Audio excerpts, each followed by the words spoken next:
Hey everyone, how's it going? Here's a little update of what's going on. I'm draining the fuel system, making sure all the remaining crap is out of the fuel lines. When I drained the gas out, I didn't seem to find anything. I still got to take off the fuel filter, clean it out, and then reinstall it.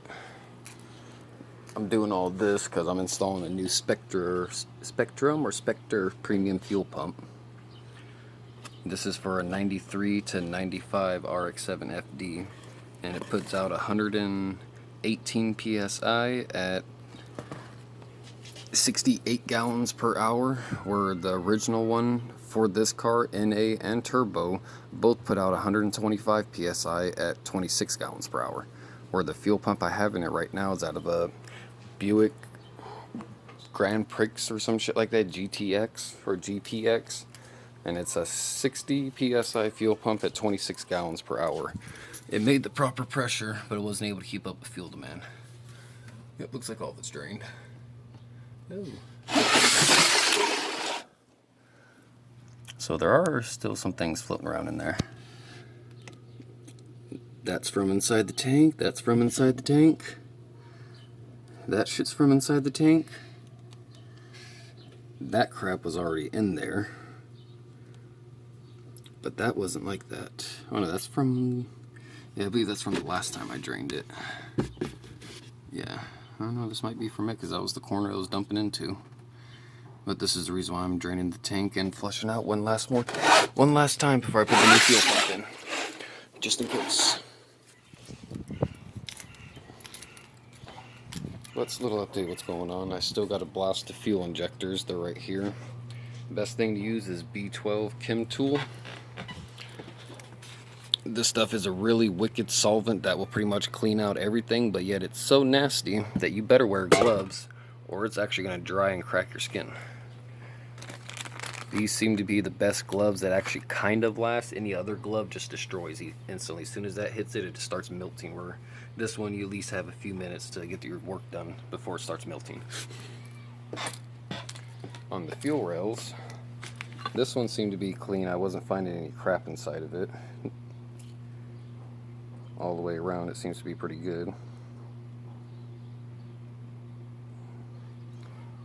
And then yeah, this one's freaking perfect. The one I was seeing stuff inside, because I was filling this, I was spraying the B12 Chem Tool inside here, holding it at an angle, letting it fill up, slush it around back and forth, and was doing the same thing with this one. And on this one I was actually having particles flush back and forth, where I almost put a half a can through that crap. But now this one's clean. I replaced the fuel line with some Gates Barracuda 250 psi burst pressure. Seems to be a pretty decent fuel line.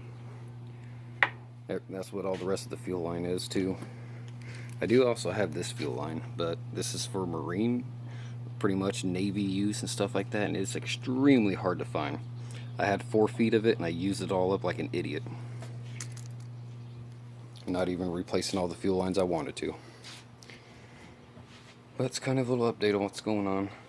The car has actually been running pretty good, but it's just I want to clean the fuel system before I put the new pump in and get everything else all sorted out.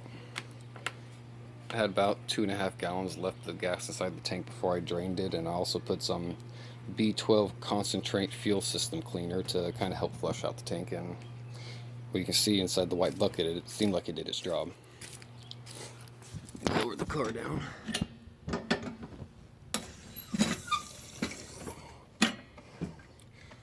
Normally you don't lower a car that fast, especially if it's up high as hell, but yet as low as this car is and as low as it was to the ground, you can get away with it. Most of the times I suggest you don't do that, because it could actually end badly.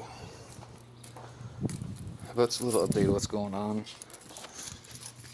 I'm gonna spray some carb cleaner and B12 Chem Tool down the gas inside the gas tank and let it drain out when I switch out the pump, but everything's going along pretty well. Once I blast the fuel injector, swap out the fuel pump, and clean out the fuel filter, everything's ready to go back together. And it's actually been running pretty good. When my fuel system is clean and everything's running perfect, I'm estimating about 18 to about 24 miles per gallon, almost like what the actual original manual said. But yet as soon as that fuel system starts clogging up, I can be lucky to get 13 to maybe 15. And that's only on the primary injector. As soon as the secondaries kick in, it'll start sputtering and backfiring. That was all because of that piece of shit.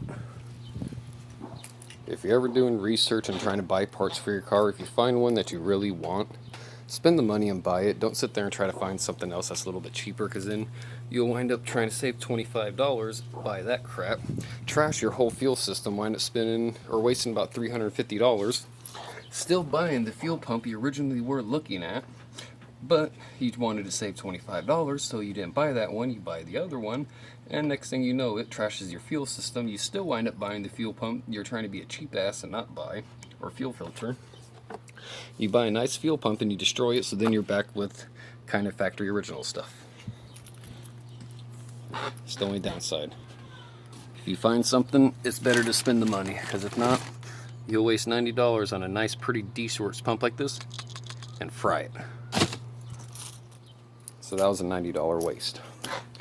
Because I wanted to save $25 on a fuel filter, I wind up frying a $90 fuel pump and having to spend $135 on a new one. The only benefit is this is under lifetime warranty from AutoZone, so if it ever takes a shit, take it back and get a new one. That is one thing I can suggest. If you're going to buy parts, certain things that are going to go out frequently and stuff like that, you kind of want to get from AutoZone with a lifetime warranty. Brakes, starters, alternators, pilot bushing, clutches, your basic stuff, batteries, suspension, all that stuff is better off to get from AutoZone. But yet at the same time, if you buy an AutoZone part and you break it, then you can't upgrade to the better part. But since you still have the warranty, if it ever breaks on you, you can actually still go back, get another part, put it back on it, baby the car until you get the money to buy the better quality part, so you're not stranded. It's kind of what the engine bay looks like. Dirty as hell. I need to clean it up. Maybe this weekend I'll finally drop the rack and pinion out, replace the rack and pinion bushings right here with the polyurethane ones I got, put the new dust boots on it, put the new inner tie rod ends on. Still got to order the outer. And then here's the match porting on the lower half of the intake manifold. If you can see, my 5th and 6th actuators are 100% deleted. Sleeve is taken out of the motor. The little spring rod and all the crap is 100% removed and capped off. And the only thing I notice when you do this, you lose power and torque under 3 grams, but it's just very little. Like if you drove your car stock and then you did this, you'll notice the difference. But if you kind of did this right off the back and never really felt the true power down low, what your car can actually make with all these actuators connected, you won't really notice the difference. Like when I first got this car, these actuators were wired open, so I never actually noticed the difference.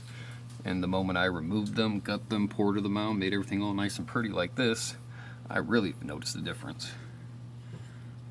I actually got more torque on the bottom end, more faster RPM response on the bottom end, under 3 grand, and it gets a little sluggish until the secondary injectors kick in, so 3,500 to about 4,000 RPM, it almost like gets a little sluggish. It has like a little hesitation, but as soon as those secondary injectors kick in, it rings to 8,000 RPM like that.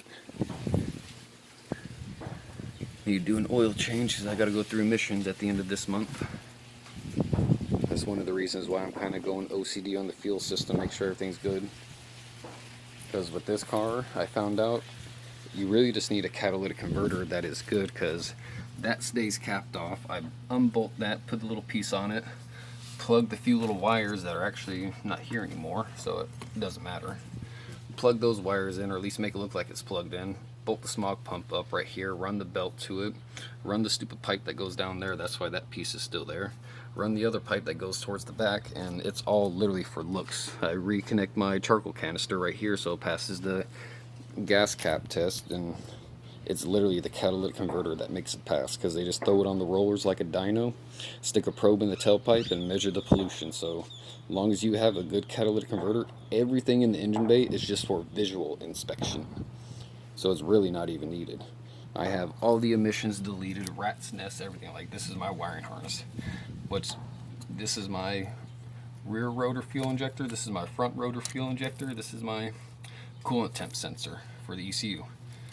The whole entire rat's nest is gone. Simplified the harness, removed everything. So you do not need a rat's nest to pass emissions. You just got to have a good catalytic converter and make sure the car is burning its air to fuel and everything all right. Only thing I still kind of left on here, I left a few diagnostic plugs on it still, but other than that, everything that is not needed is deleted. It's a simplified factory harness. Looks a lot nicer, cleaner, and it's a kind of a way to figure out if your wiring harness is good or not. Eventually I gotta go through this side and remove all the strip for the power steering that I no longer have. But other than that, it's pretty good.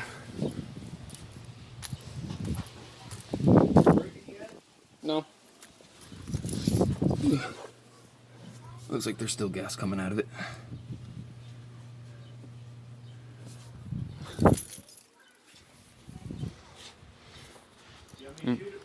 It's a little update what's going on. Don't forget to like and subscribe.